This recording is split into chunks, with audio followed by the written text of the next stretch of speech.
자주 있는 일은 아니지만 가끔 훈화나 교리 교육 시간이 되면 난처한 기류에 휩싸일 때가 있습니다.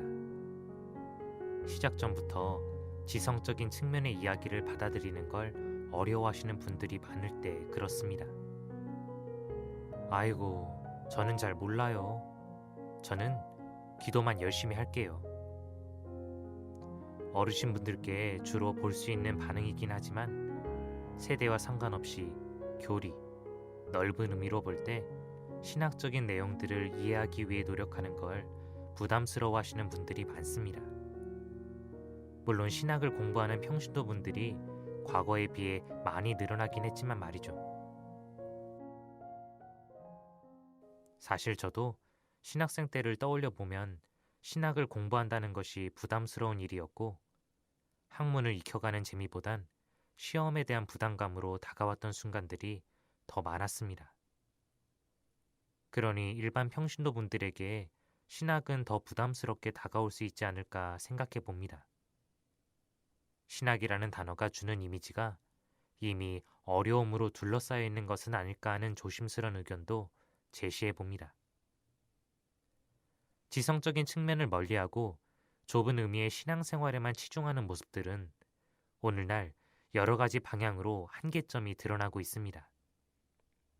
맹목적인 신앙, 자신이 원하는 내용만 받아들이는 믿음, 자신의 신앙이 무엇을 믿는지도 모른 채 기복적인 것에만 빠져 있는 모습 등은 생각보다 주변에서 어렵지 않게 찾을 수 있는 믿음의 형태들입니다. 조금만 더 생각하고 조금만 더 공부하고 조금만 더 고민한다면 더 좋은 믿음이 될 수 있었을 텐데 말이죠. 그러나 그럼에도 불구하고 신학이란 말은 여전히 어려워 보입니다. 하지만 오늘 함께 나눠볼 서적 신학하는 즐거움은 신학이란 주제가 어려움에서 즐거움으로 넘어가게 되는 하나의 다리가 될 수 있지 않을까 생각해 봅니다. 신학하는 즐거움의 저자 송용민은 인천교구의 사제이자 신학생들을 가르치는 교수입니다. 교수님이라 책 내용이 딱딱할 것 같지만 책 내용은 아주 부드럽게 술술 흘러갑니다. 개인적으로 저는 이 책을 한자리에 앉아 한 번도 쉬지 않고 쭉 읽어 나갔는데요.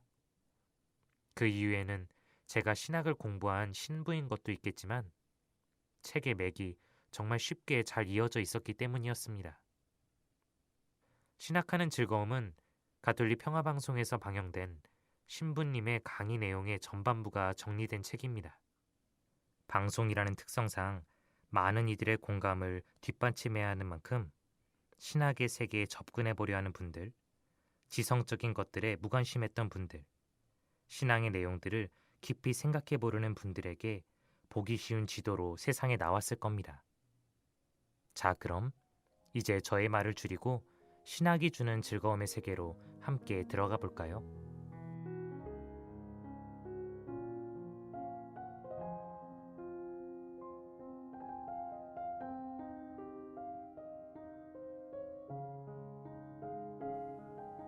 오늘날 우리는 두 가지 대조적인 믿음의 태도를 만납니다. 하나는 가톨릭 교회가 2000년 역사 속에서 믿어온 것을 그대로 믿으면 되지 굳이 물음을 던질 필요가 없다는 태도입니다. 반면 다른 하나는 내가 믿는 것이 정말로 믿을 만한 것인지, 내가 믿는 것들을 통해 나는 정말로 삶의 기쁨과 평화를 찾고 있는지 진지하게 고민해 보려는 태도입니다. 첫째 부류에 속한 신자들은 자신의 삶을 숙명으로 받아들이는 것처럼 신앙생활에서도 성경이나 교리 공부의 필요성을 느끼지 못합니다. 주일 미사에 의무적으로 참여하고 만족하거나 가톨릭 신자라는 세계적 자부심을 내세워 충분하다고 생각합니다. 이런 분들이 겪는 어려움이 있습니다. 누군가 성경에 대해 묻거나 교리에 대해 의문을 제기하면 답을 찾지 못해 궁색해지거나 자괴감을 느낍니다. 생각하는 일, 숙고하는 힘이 점점 사라지는 세상에 그래도 생각 좀 하며 살자는 사람들이 많아졌습니다. 인간에게 생각하는 힘은 하느님을 닮은 이성이라는 능력입니다. 무엇인가 헤아려 이치를 따져보는 힘입니다. 창세기에 보면 주 하느님께서 흙의 먼지로 사람을 빚으시고 그 코에 생명의 숨을 불어넣으시니 사람이 생명체가 되었다는 고백이 나옵니다. 인간은 하느님의 숨을 품고 있고 이 하느님의 숨이란 인간이 하느님께 얻은 영, 곧 생각하고 헤아리고 깨닫는 능력을 뜻합니다. 생각하는 능력, 고민하는 능력이 사라지면 쉽게 동물적 감각이 지배하는 세상이 됩니다. 둘째 부류에 속한 신자들은 내가 믿고 고백하는 신앙의 내용에 대해 궁금해하고 고민하며 믿음에 대하여 적극적인 질문을 던집니다. 주변을 둘러보면 진실로 믿음을 실천하며 사는 사람들이 있습니다. 굳이 성인 성녀의 삶을 예로 들지 않더라도 삶의 문제들에 대한 답을 찾으려고 진지하게 고민하고 기도하는 사람들입니다. 그리고 하느님께서 바라시는 바가 무엇인지 찾으려 하고 성경을 읽고 깊이 묵상하며 교회의 가르침을 열심히 공부하는 사람들입니다. 우리가 신앙생활을 하는 가장 중요한 이유는 무엇일까요? 내가 살아가는 이유, 내 존재의 이유를 분명히 묻고 내가 물음을 던지시는 하느님을 향해 나 역시 물음을 던지기 위함이 아닐까요? 내가 향하고 있는 하느님을 향해 이야기하고 내가 믿고 있는 것을 정말 믿을 만하다고 납득할 수 있는 길을 찾는 것이 생각하는 신앙인이 되는 길입니다. 우리는 하느님께서 주신 생각하는 능력 덕분에 누구나 믿고 있는 대상인 하느님에 대해 생각할 수 있고 믿고 있는 내용에 대해 헤아려 볼 수 있습니다.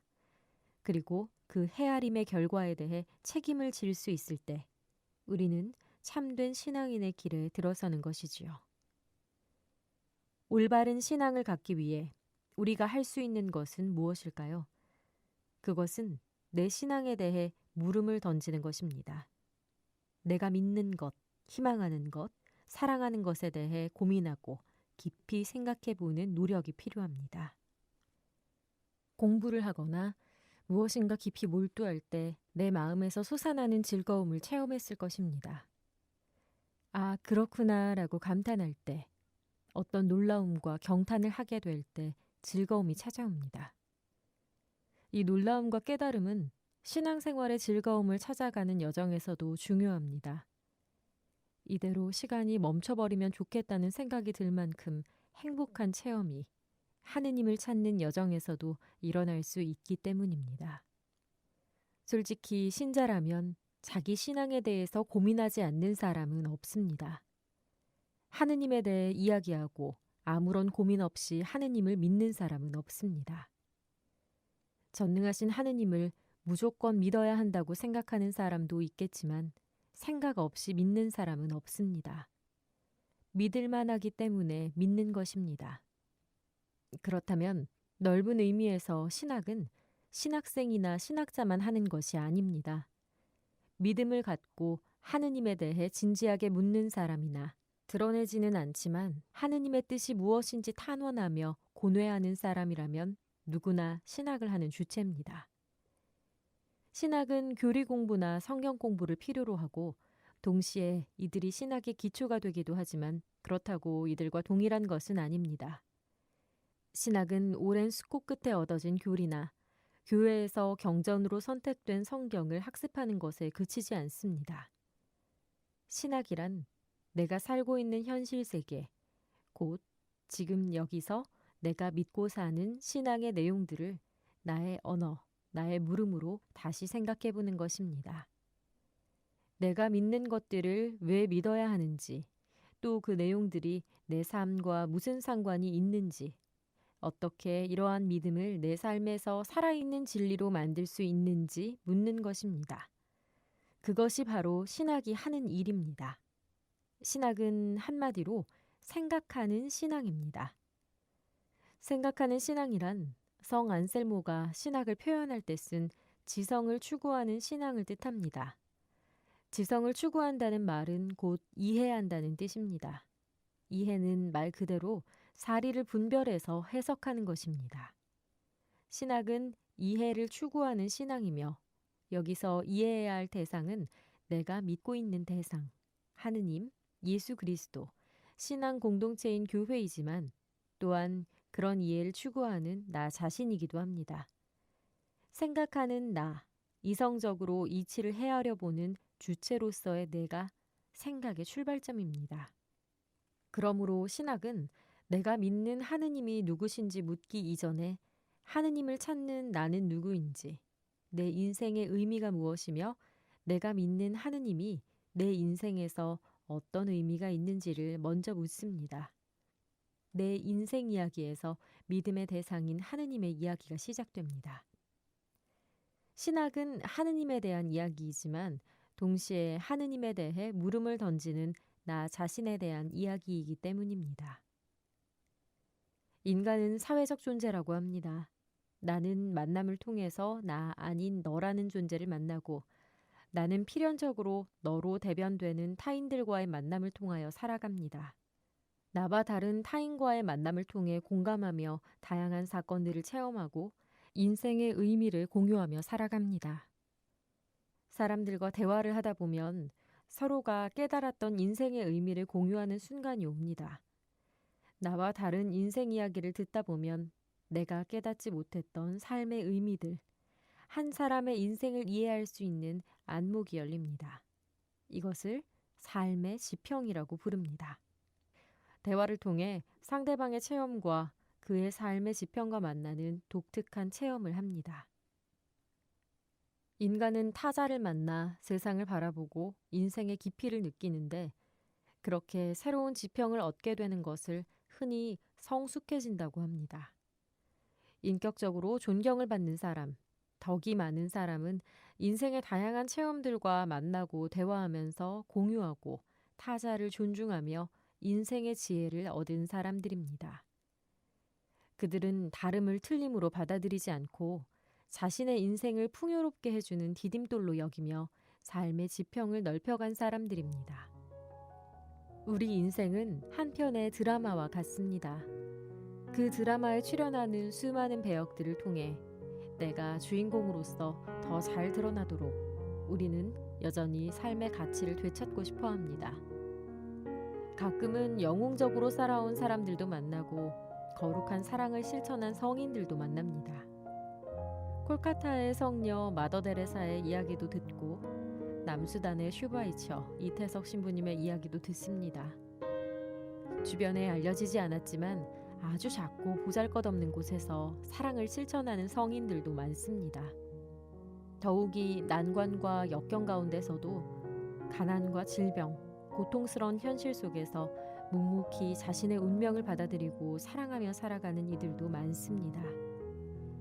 그들은 내 인생의 의미를 되돌아보게 하고 내 인생 기획을 가능하게 해줍니다. 성숙해진다는 것은 바로 삶의 의미 기획을 가능하게 해주는 많은 이들을 만나려는 노력입니다. 물론 그런 노력이 언제나 성공하는 것은 아닙니다. 하지만 우리가 그 안에서 살아가야 할 이유와 살아가는 기적을 찾고 있다면 우리 인생 이야기는 분명히 하느님께서 인도하시는, 그래서 하느님에 대해 생각할 수밖에 없는 신학의 시작임을 깨닫게 될 것입니다.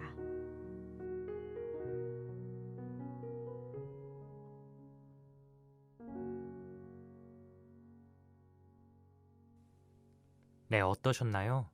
신학을 배우고 싶은 마음이 생기셨나요?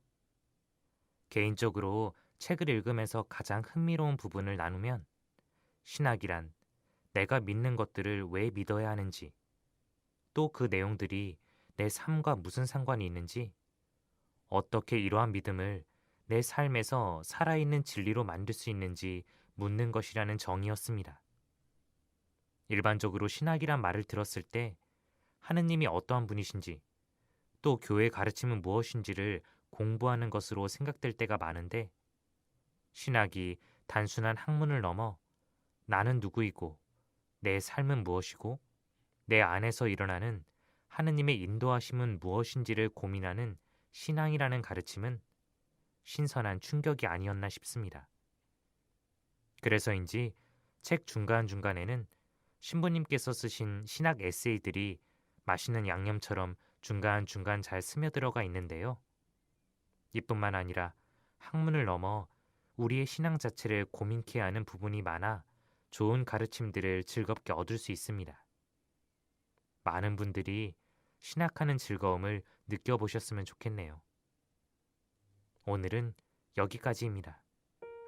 남은 시간 잠들기 전 꿈속에 빠져들기 위한 준비를 해보는 것도 중요하겠지만 나의 신앙에, 나의 하느님에 빠져보다 잠들어 보는 것도 참 좋을 것 같습니다. 생각 안에서 즐거이 논일 수 있는 기쁜 밤 되시길 바랍니다. 좋은 밤 되세요.